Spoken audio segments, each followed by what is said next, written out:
Emma, Volume 2, Chapter 1. Emma and Harriet had been walking together one morning, and, in Emma's opinion, had been talking enough of Mr. Elton for that day. She could not think that Harriet's solace or her own sins required more, and she was therefore industriously getting rid of the subject as they returned. But it burst out again when she thought she had succeeded, and, after speaking some time of what the poor must suffer in the winter, and receiving no other answer than a very plaintive "Mr. Elton is so good to the poor," she found something else must be done. They were just approaching the house where lived Mr. and Mrs. Bates. She determined to call upon them and seek safety in numbers. There was always sufficient reason for such attention. Mrs. Bates and Miss Bates loved to be called on, and she knew that she was considered by the very few who presumed ever to see imperfection in her, as rather negligent in that respect, and not contributing what she ought to the stock of their scanty comforts. She had had many a hint from Mr. Knightley, and some from her own heart, as to her deficiency, but none were equal to counteract the persuasion of it being very disagreeable, a waste of time, tiresome women, and all the horror of being in danger of falling in with the second rate and third rate of Highbury, who were calling on them for ever, and therefore she seldom went near them. But now she made the sudden resolution of not passing their door without going in, observing, as she proposed it to Harriet, that as well as she could calculate they were just now quite safe from any letter from Jane Fairfax. The house belonged to the people in business. Mrs. and Miss Bates occupied the drawing-room floor, and there, in a very moderate-sized apartment, which was everything to them, the visitors most cordially and even gratefully welcomed. The quiet, neat old lady who, with her knitting, was seated in the warmest corner, wanting even to keep her place to Miss Woodhouse, and her more active, talking daughter, almost ready to overpower them with care and kindness. Thanks for their visits, solicitude for their shoes, anxious inquiries after Mr. Woodhouse's health, cheerful communications about her mother's, and sweet cake from the buffet. Mrs. Cole had just been here and called in for 10 minutes, and had been so good to sit an hour with them, and she had taken a piece of cake and had been so kind to say she liked it very much, and therefore she hoped Miss Woodhouse and Miss Smith would do them the favor of eating a piece too. The mention of the Coles was sure to be followed by that of Mr. Elton.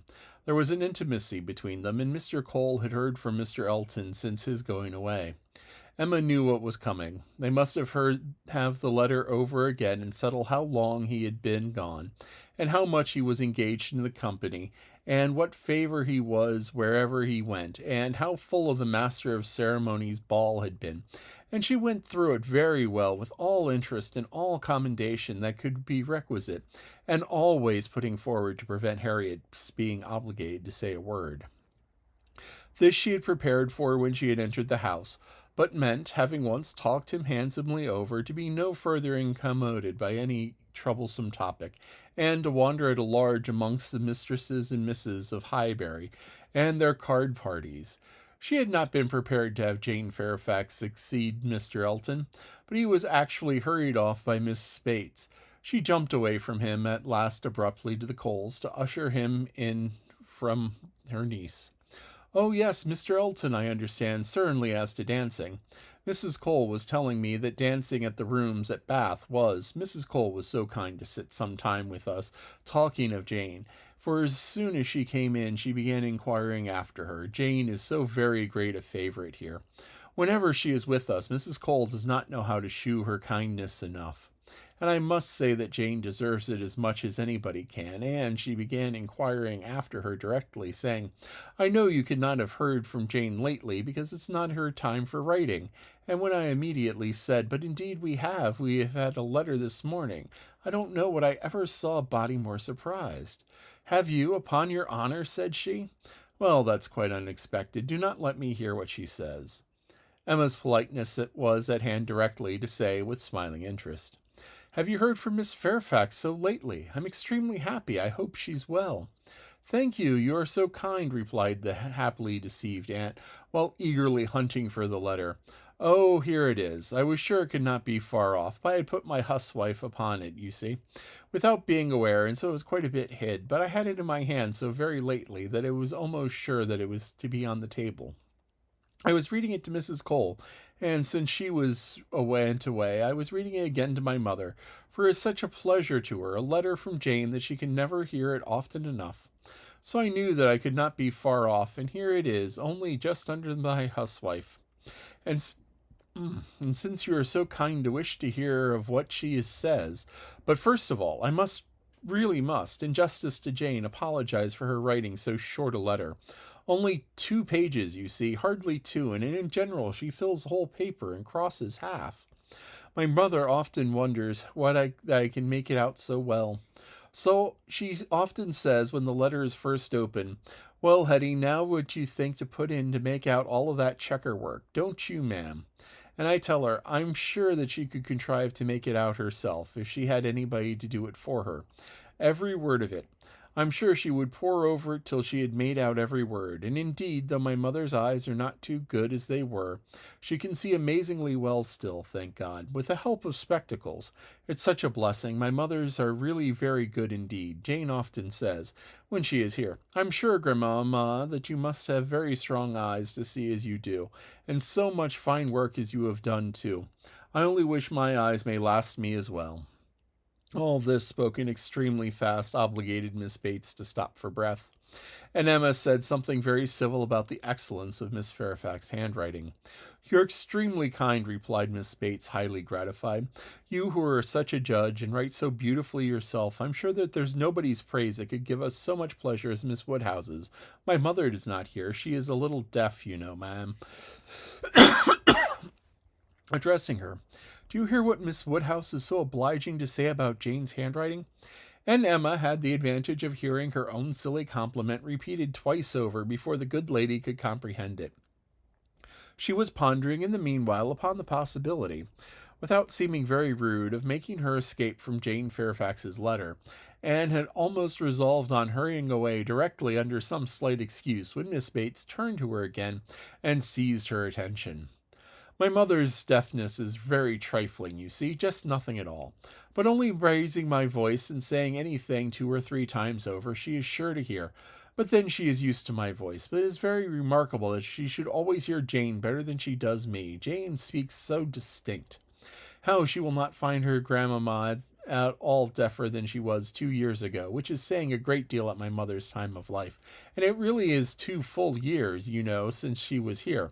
We never really were so long without seeing her before, and I was always telling Mrs. Cole we should hardly know how to make enough of her now." "Are you expecting Miss Fairfax soon?" "Oh, yes, next week." "Indeed, that must be a very great pleasure." "Thank you, you are very kind. Yes, next week. Everybody is so surprised, and everybody says the same obliging things. And I am sure she will be happy to see her friends at Highbury as they can happy to see her. Yes, Friday or Saturday. She cannot say which, because Colonel Campbell will be wanting the carriage himself in one of these days. So very good of them to send her the whole way, but they always do, you know. Oh, yes, Friday or Saturday next is what she writes about, but that's the reason of her writing out of rule, as we call it, for in the common course we should not have heard from her before next Tuesday or Wednesday." "Yes, so I imagined. I was afraid there could be little chance of my hearing of anything of Miss Fairfax today." "So obliging of you. No, we should not have heard, but if it had not been for this particular circumstance of her being so close to come here so soon, my mother is so delighted, for she is 3 months with us at least. 3 months, she says so, positively. I'm going to have the pleasure of reading to you. The case, you see, is that the Campbells are going to Ireland. Mrs. Dixon has persuaded her father and her mother to come over and see her directly. They had not intended to go over till the summer, but she is so impatient to see them, for till she is married last October, she was never away from them for so much as a week, which must make it very strange to be in different kingdoms. I was going to say, but however, different countries, and so she wrote a very urgent letter to her mother or her father. I declare I do not know which it was. But we shall see presently. In Jane's letter, wrote in Mr. Dixon's name as well as her own, to press their coming over directly, and they would give them a meeting in Dublin and take them back to their own country seat, Ballycraig, a beautiful place, I fancy.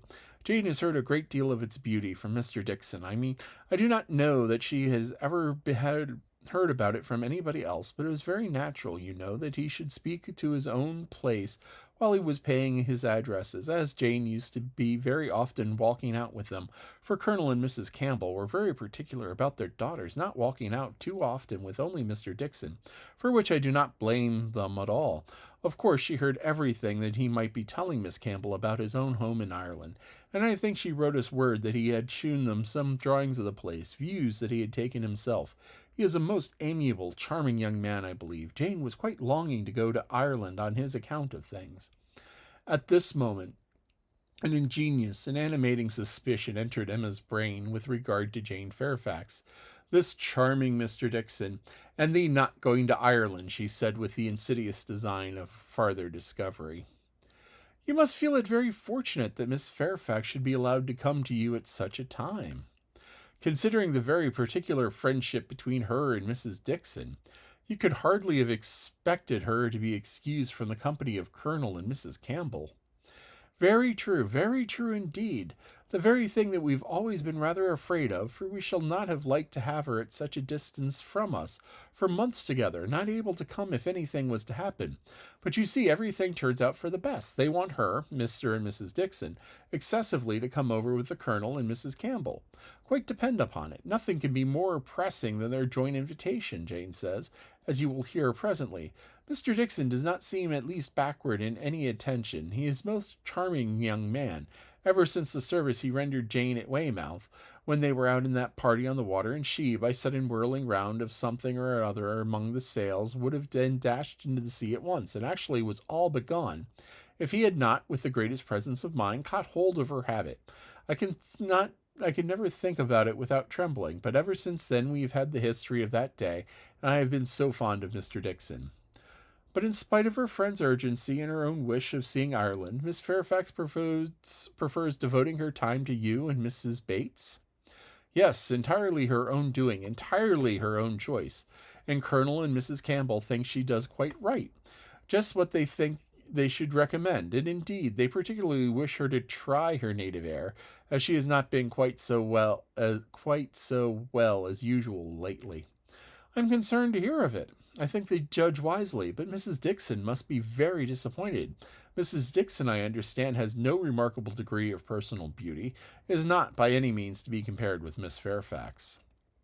Oh, no, you're very obliging to say such things, but certainly not. There's no comparison between them. Miss Campbell always was absolutely plain, but extremely elegant and amiable. Yes, that of course.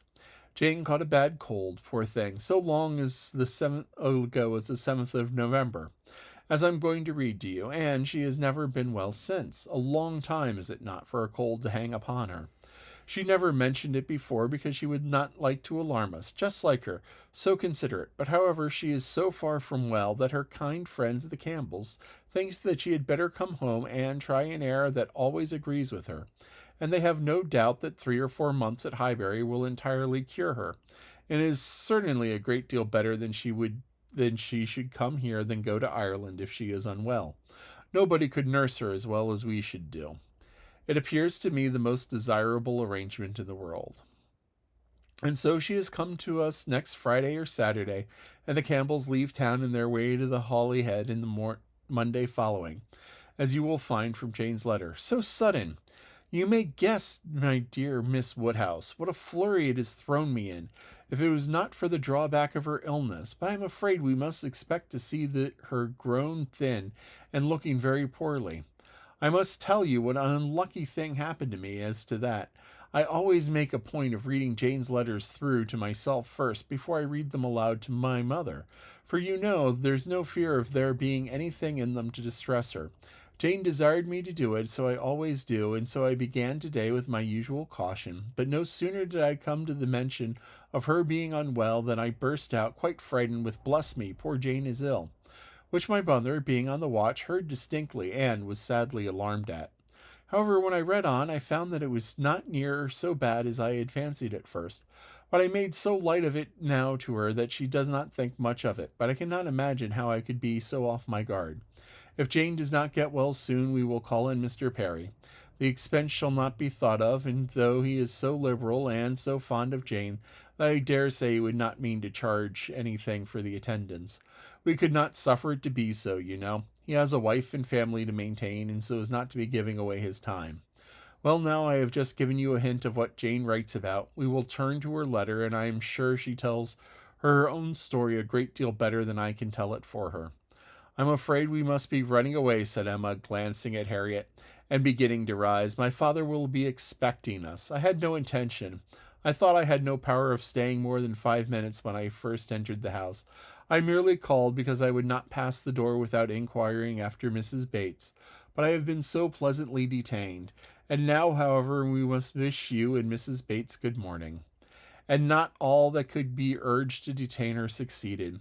She regained the street, happy in this, that though much had been forced out of her against her will, though she had in fact heard the whole substance of Jane Fairfax's letter, she had been able to escape the letter itself.